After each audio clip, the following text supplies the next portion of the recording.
Janganlah kita kemudian pertentangkan kalau tabib itu seolah-olah bayangannya itu adalah pakai serban, pakai tasbih, minyak wangi ambar atau minyak wangi apa. Kalau dukun tuh ya apa mukanya rembes, kemudian bajunya hitam-hitam, orang rambutnya kacau, kemudian pakai menyan. Janganlah begitu pikirannya, kemudian ngundang setan. Tidak. Biarkan istilah dukun itu seperti apa adanya, itu warisan kekayaan budaya Nusantara. Assalamualaikum warahmatullahi wabarakatuh. Assalamualaikum warahmatullahi wabarakatuh. Pemirsa, ini ada hal yang luar biasa di Nusantara ini, di Indonesia ini, yakni salah satunya banyak sekali orang pintar kemudian disebut dukun.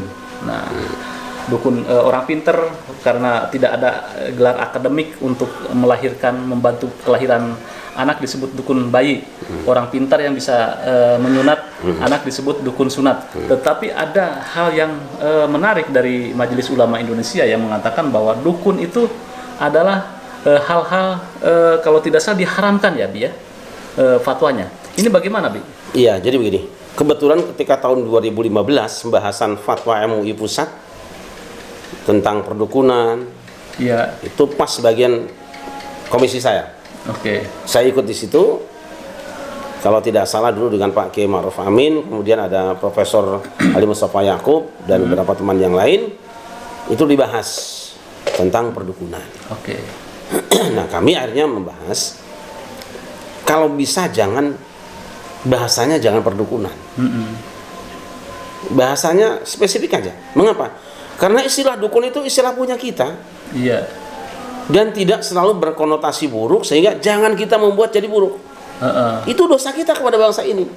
Oh, istilah dukun itu gelar akademik Nusantara ya? Iya, betul. Sama dengan istilah Kiai Haji. Saya ingin usulkan nanti kalau Kiai Haji ya Profesor Doktor. Iya. Dan nanti kita bahas lain kali kalau bisa bertemu Menteri Agama atau siapa, kita diskusi. Istilah dukun itu istilah untuk apa? Orang yang punya keahlian membantu orang lain yang secara umum orang lain tidak bisa. Oke.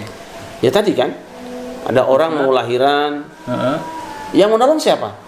Bung Karno, Pak Harto, Gus Dur, termasuk saya. Dukun bayi ya? Dukun. Dukun bayi. Belum ada bidan, nggak ada bidan. Mulia itu. Oke. Kemudian ada orang mau disunat, dipotong, nggak ada dokter dulu. Kita rendam pagi hari, dijapit pakai istilahnya dulu tuh namanya apa sih, bambu, kemudian dipotong pakai pisau cukur atau tuh yang tajam. Siapa aja? Itu dukun sunat. Ada orang kesleo dibawa kemana? Dukun pijat. Urut tukang urut, dukun pijat. Jadi ada orang sakit macam-macam, coba bawa ke mbah dukun. Kemudian dia dikasih ramuan, dikasih obat, dikasih jamu, kadang-kadang dikasih pegang batu cincin, itu nanti bahasannya panjang lah. Gitu kan. Itu biasa saja. Nah, di dalam bahasa Arab biasanya kalau orang yang ngobati kan namanya tabib. Di kita tabib. Janganlah kita kemudian pertentangkan kalau tabib itu seolah-olah bayangannya itu adalah pakai serban, pakai tasbih, minyak wangi ambar atau minyak wangi apa. Kalau dukun tuh ya mukanya rembes, kemudian bajunya hitam-hitam, orang rambutnya kacau, kemudian pakai menyan. Janganlah begitu pikirannya, kemudian ngundang setan. Tidak. Biarkan istilah dukun itu seperti apa adanya, itu warisan kekayaan budaya Nusantara. Jangan kita mengubah dari yang baik menjadi buruk, dosa kita itu. Iya. Gitu loh. Jadi konotasi dukun itu jangan dianggap sebagai konotasi yang negatif. Oh iya, itu menghina leluhur kita sendiri. Kemudian fatwa-MUI skalanya seperti apa itu diharamkan? Ya bisa jadi, kan ada juga secara kebetulan ada orang-orang yang berprofesi sebagai dukun tapi bukan itu yang dikerjakan. Dukun santet, dukun peramal. Nah, itu yang difatwakan MUI tidak boleh itu.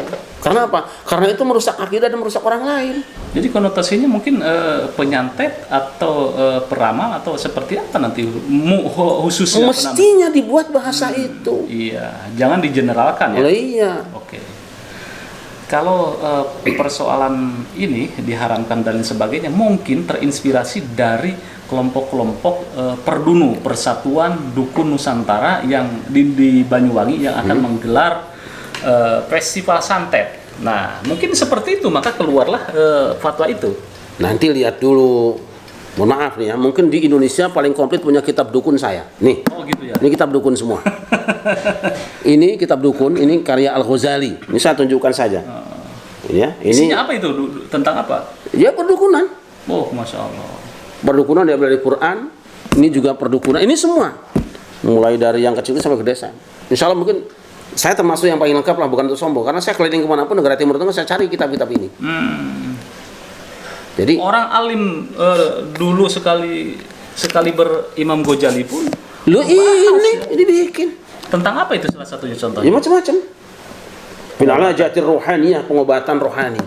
Oh, Mulai dari ayat-ayat yang mengandung magis, bahasa kita ya. Kalau dibaca dari gini-gini, itu biasa saja.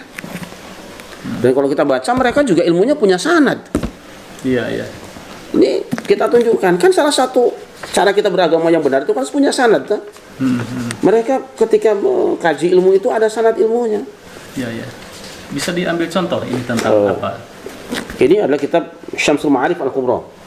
Ini kitab yang paling terkenal ya. Ini yang paling banyak di Indonesia. Ini kalau yang ini kayaknya jarang yang punya. Jarang yang punya. Paling di sini yang banyak itu ini dua, Syamsul Ma'arif dengan Mamba'usul Hikmah. Oh. Ini banyak yang punya. Kalau ini insya Allah jarang yang punya lah. Iya. Mambaul Hikmah ya, sering itu ya. Iya, saya bukan dukun, saya tidak bisa, tetapi saya harus tahu ilmunya. Oke. Jangan sampai ketika orang yang berbuat baik kemudian dikafir-kafirkan begitu saja tanpa kita memberikan pembelaan. Wajibnya adalah orang yang tahu memberikan penjelasan. Ini lihat. Bisa tunjukkan salah satu cara beragama yang benar apa? Sekarang orang ribut kan? Dukun sesat. Sanad ilmunya. Nih, ternyata ilmu perdukunan umat Islam itu, para ulama itu ada sanadnya, lihat nih. Bisa dibacakan di ini? Bisa. Nih, ini adalah sanad ilmu dari Imam Muhammad Ali Al-Buni, ya kan? Ya. Al-Imam Abdul Abbas Ahmad bin Ali Al-Buni, Mamba'usul Hikmah, yang juga penyusun kitab Syamsul Ma'arif. Ini sanadnya. Dia tunjukkan. Nah, أنه قد صح عند علماء الطريقة ومشايخ الحقيقة بالنقل الصريح والتواتر الصحيح أن علي بن أبي طالب كرم الله وجهه تلقى الشهادة عن رسول الله صلى الله عليه وسلم وقد أخذته عن الإمام العالم أبي عبد الله بن محمود بن يعقوب الكوفي التونسي المالكي dan seterusnya. Terjemah ini telah jelas sahih menurut ulama ahli tariqah dan syekh hakikat dengan penukilan yang nyata dan sahih serta mutawatir. Lihat. Tawatur sahih bahwa Ali bin Abi Thalib karramallahu wajhah menerima syahadat dari Rasulullah SAW. Nah, aku mengambilnya. Jadi artinya nih pengakuan ya ilmu seperti ini. Aku mengambilnya dari Abu Abdullah Muhammad bin Ya'qub Al-Kufi seterusnya.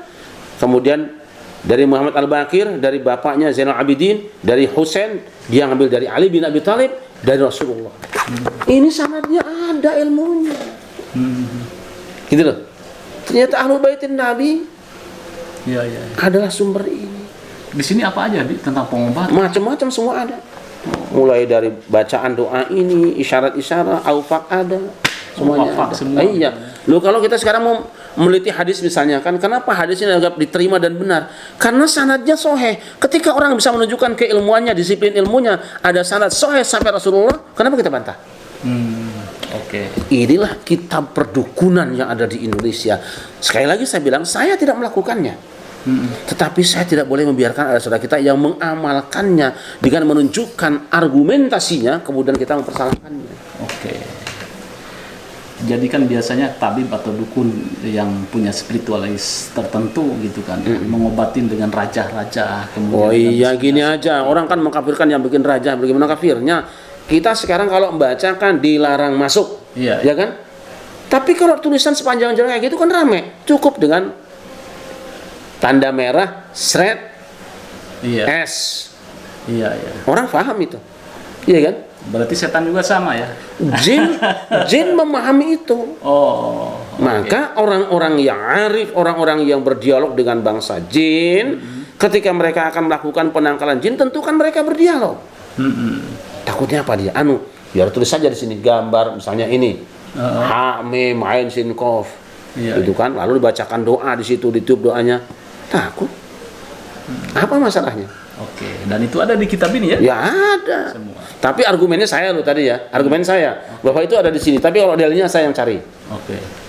Ya, ya. Saya ingin mencoba menjustifikasi karena saya yakin ulama itu tidak salah.